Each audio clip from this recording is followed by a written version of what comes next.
Kutangaza matokeo, nianze na nafasi ya naibu meya.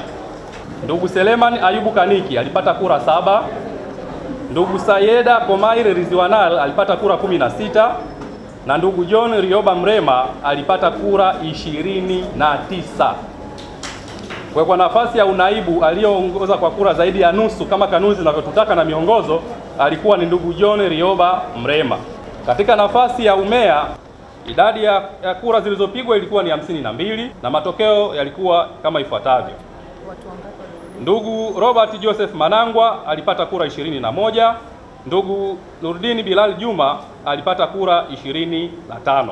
Mtu aliyepata zaidi ya nusu hapa ni ndugu Nurdin Bilal Juma kwa kupata kura 25.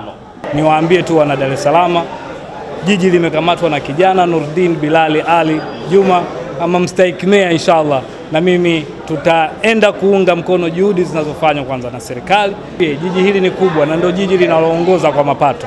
Kwa kuna fursa nyingi kwa vijana, kwa wakina mama na wananchi kwa ujumla. Tunaenda kuhakikisha tunatekeleza miradi ya kimaendeleo, mashule, maafya. Mimi nasema kilichoshinda sio mimi, kimeshinda Chama cha Mapinduzi, wameshinda waheshimiwa madiwani. Kama nilivyofanya kipindi kilichopita, na waahidi utumishi uliozunguka, na waahidi ushirikiano katika kutekeleza ilani ya uchaguzi ya Chama cha Mapinduzi kuanzia mwaka huu 2025 mpaka mwaka 2030.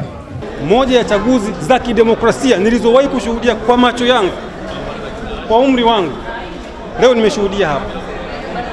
Tumeitwa majina mmoja mmoja, unapiga kura, unadumbukiza kura yako, unakaa. Kura zilizopigwa na zilipohesabiwa zimelingana na kura zilikuwa za wazi. Nyinyi mmeona, madiwani wameona, kila mtu ameona. Nitumie fursa hii kuwashukuru sana wananchi wa kata ya Kinyerezi kwa sababu ndio walianza kuniamini kwanza, wakanichagua kuwa diwani wao.